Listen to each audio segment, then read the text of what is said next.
Vamos chamar aqui ao palco jornalistas que participaram ativamente do sucesso do Jornal da Manhã, emprestando seu talento, competência, história das comunicações em Uberaba. Então eu quero convidar aqui o Nárcio. O Tarsis Bastos, por favor. O Wellington Cardoso. Olha para cá, por favor. É o Alexandre Pereira. Cadê o Alexandre? O Maurílio Moura Miranda.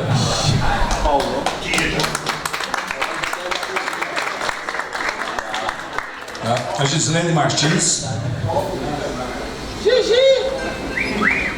Também os diretores do Jornal da Manhã, Lídia Prata, Luiz Ciabotti e Larissa Prata Ciabotti. Primeiro, quando nós pensamos em fazer o lançamento do livro, nós pensamos em fazer uma coisa diferente, que saísse daquela rotina de trazer um palestrante, não sei o quê. Nós resolvemos contar um pouco dos bastidores das notícias que nós publicamos ao longo desses 53 anos.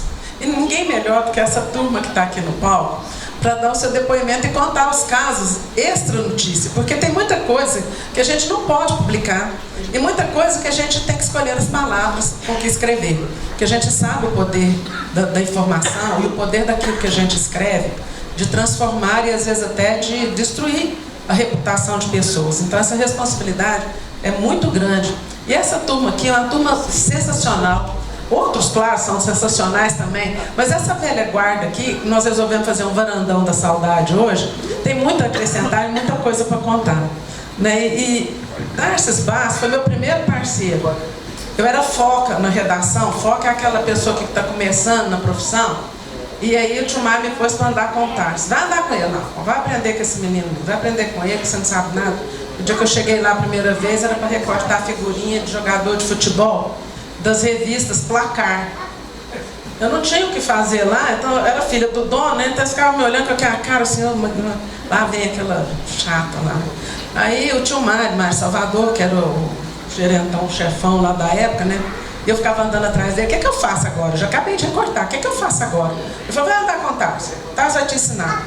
E olha, que mestre, que professor. Tarsis tinha uma paciência de Jó, tem até hoje, né? Mas o texto perfeito, como esse cara escreve bem, gente, e quanta ideia tem nessa cabeça, é uma coisa impressionante, isso é uma usina. E eu queria que ele contasse um pouquinho para nós, um dos casos lá de trás, que nós fizemos juntos. Eu não, né? Eu era as pessoas que carregava o gravador para ele, né? Mas era daqueles gravadorzão de rolo, gente, vocês não têm noção do peso que era aquele negócio. E a gente andava para aqui, para baixo, para cima, né, Tarsis? E nós fizemos uma série aqui, desde aquela época, ele que me ensinou a me indignar com as coisas erradas. Eu tinha uma vida muito boa, né? E aqui, a partir do momento em que eu comecei a andar com o Tarsis, eu comecei a ver as mazelas de Uberaba. Nós fizemos um trabalho, nós não, ele, né? Ele teve a gentileza de pôr meu nome, mas eu só carreguei o gravador, chamado Cidade Documento. Você lembra disso, Tarsis? Lídia, bom dia, né? Primeiro, moçada, bom dia, bom dia, bom dia. Fico até meio constrangido, tá sendo o primeiro a falar aqui.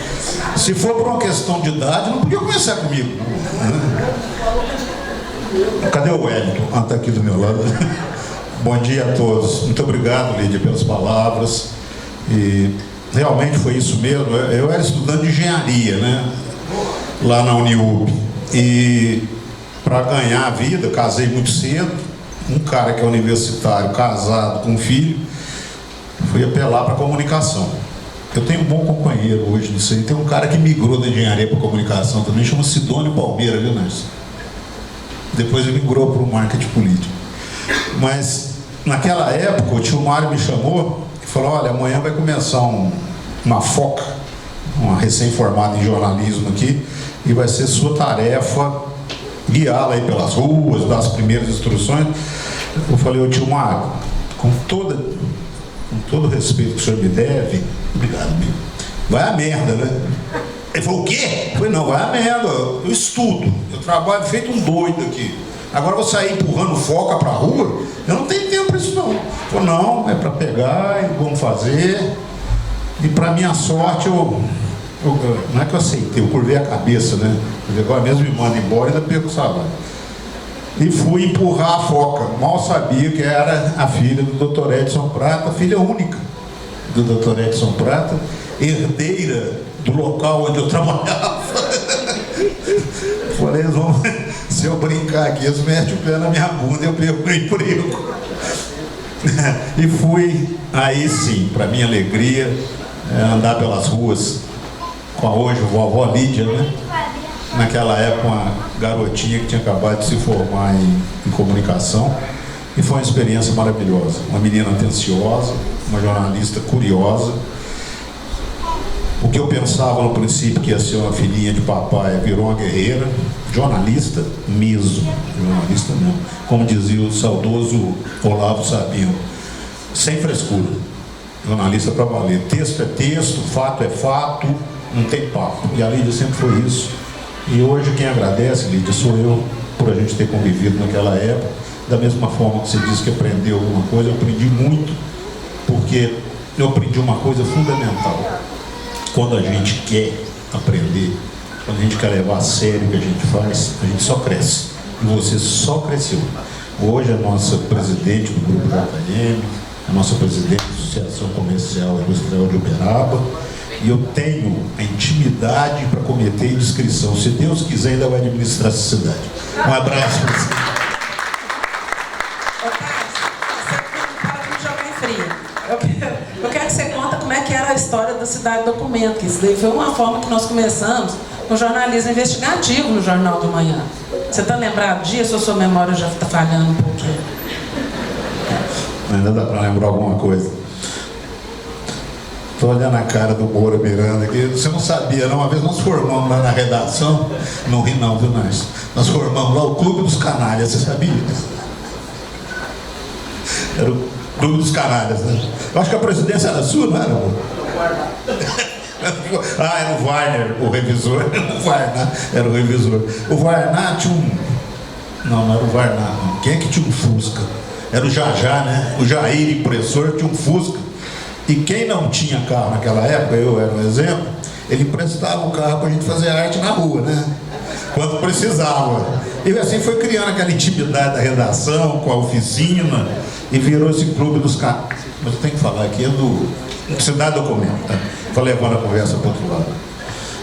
Cidade Documento foi uma coisa que surgiu da nossa cabeça para mostrar a realidade de Uberaba, que infelizmente não desapareceu. Não desapareceu. Eu, apesar de vir muito pouco a Uberaba, mas eu ando, quando eu venho, eu ando aqui. E ainda existe uma divisão social grande, ainda tem coisa para consertar aí. A intenção naquela época, Lídia, era nós visitarmos as classes mais pobres. Nós chegamos a fazer visita em bairrozinho de periferia, em Dona Maria, que tinha cisterna e nem na água na cisterna não tinha. Fazia muito material para mostrar o desequilíbrio social da nossa cidade. Infelizmente, eu acho que ainda permanece. Mas hoje bem menos, né, Tarso? Hoje bem menos, né? E dentre outras coisas, a gente falando de jornalismo investigativo, que é aquele jornalismo que a gente corre atrás, não só pega a informação e publica, né? Acho que os campeões nessa seara foram o Wellington e Gislene. Gislene, que inclusive sofreu alguns atentados durante a profissão. Conta um pouquinho, Gislene, depois a gente passa a bola para o Wellington. Bom dia a todos. Foi uma descoberta que, quando entrei na área da comunicação social, nunca imaginei que fosse exatamente uma identificação de estilo mesmo. Eu mergulhei, era idealista, ia fundo, realmente priorizava o jornalismo investigativo, que, aliás, felizmente ou infelizmente, eu parei tem 15 anos e, coincidentemente, ficou muito mais difícil fazer esse tipo de trabalho. Claro que tem muito a ver também com o próprio avanço da democracia, em que tudo hoje dá direito à indenização. Eu brinco sempre que até um bife, né, que a manicure tira na sua unha, cabe indenizatória. Mas na realidade, não estou lamentando que assim seja. O que eu quero mesmo relatar aqui nesse encontro entre amigos e pessoas que com certeza também amam o Jornal da Manhã, hoje, né, o grupo Jornal da Manhã, é que eu fui muito, mas muito feliz nesta atividade profissional e, no meu ponto de vista, isso é prestar serviço, que eu acho que é um dos principais papéis, para não dizer o número 1, é papel, função, obrigação de um profissional da comunicação. Aí tem tudo aquilo que nós sabemos, né? Incontáveis processos, ameaças de todas as espécies. Mas hoje eu olho, por exemplo, os processos que respondi, não sei quantos, mas são dezenas, eu não tive nenhuma condenação. Nenhuma. Realmente tenho muito orgulho disso.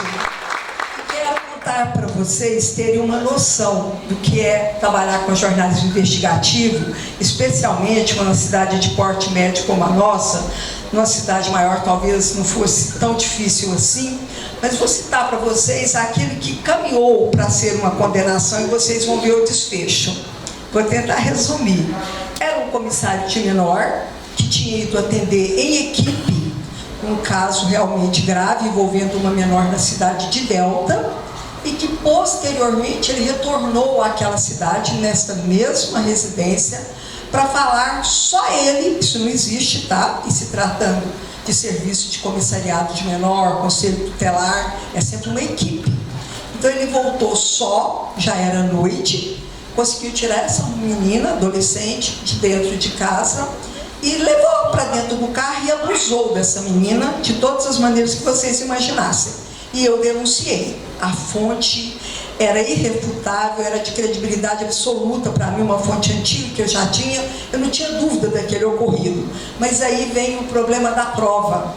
Ele me levou na justiça, ele era um homem, inclusive, casado, e eu não consegui, porque a pessoa tem a própria vida e depor a meu favor, no caso a fonte investigativa, que era colega de trabalho dessa pessoa.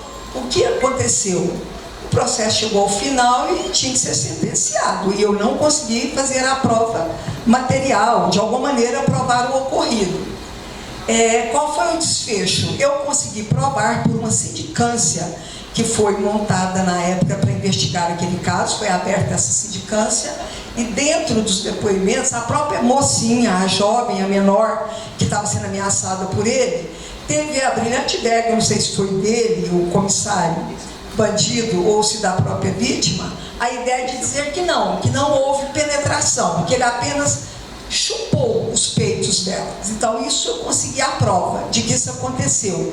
Aí o que o juiz disse, o tribunal confirmou no momento de analisar o caso. Olha, efetivamente a colunista não conseguiu fazer a prova de que houve a conjunção carnal, mas um comissário de menor que chupa os peitos de uma vítima de violência de inescrupuloso tem moral para requerer indenização moral? E me absolveu.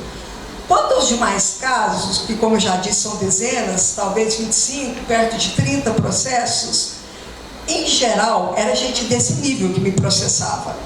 Sabe, gente bandida, gente criminosa, gente de má índole, gente que fez coisa errada. Na realidade, os processos queriam basicamente me calar. Então eu tenho muito orgulho de todos os processos que eu respondi, mas principalmente de não ter sido condenada em nenhum. Foram tantos processos que me levou até a se interessar pelo direito. Eu fiz o curso de direito, mas nunca advoguei, mas era importante, né, entender. Eu acho que o jornalismo e o direito são profissões que caminham juntas, mas quem me socorria mesmo era o doutor Alaor Ribeiro, que Deus o tenha em bom lugar, doutor Cláudio Alvir Delfino nos processos cíveis, doutor Alaor Ribeiro nos processos criminais, e doutora Laura Ribeiro, a gratidão que eu tenho é a mesma por eles e por você também, viu, Lídia? Especialmente em relação aos processos. Doutora Laura Ribeiro sempre me dizia o seguinte, que eu sempre tinha processo em andamento.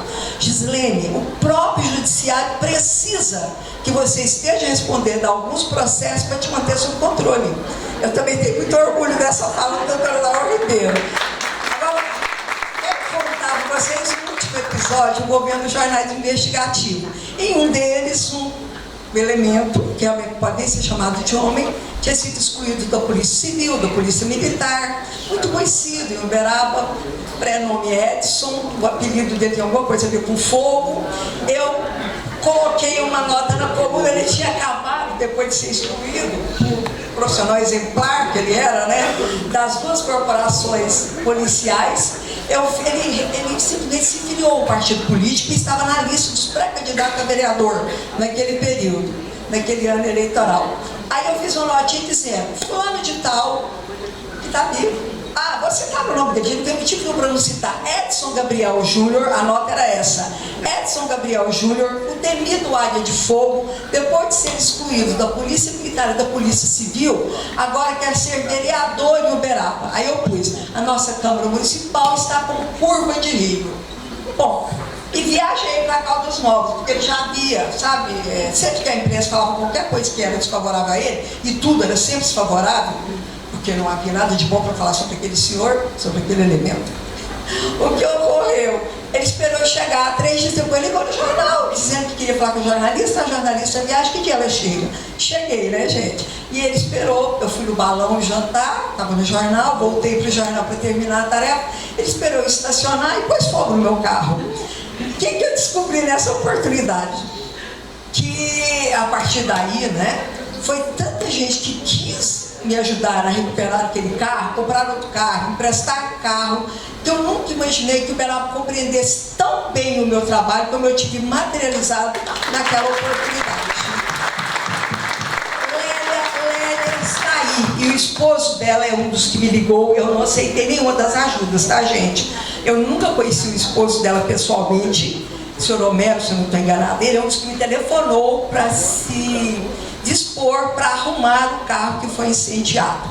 Então vocês veem que Uberaba já tinha e até hoje tem muita gente boa e que compreendeu muito bem o trabalho que eu prestava, que realmente eu achava que aquilo era para serviço. Não me arrependo de nada, não deixei o jornalismo por conta de nada do que eu disse para vocês aqui hoje. Eu deixei principalmente por um problema que ainda me acomete, chama-se síndrome do túnel do carpo.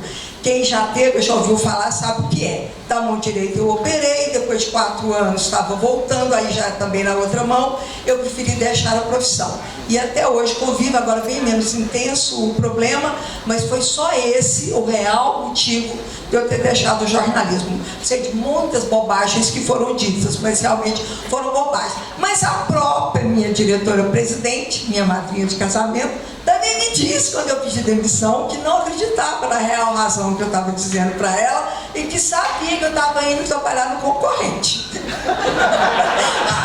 Falei, só o tempo para te mostrar que eu estou falando a verdade.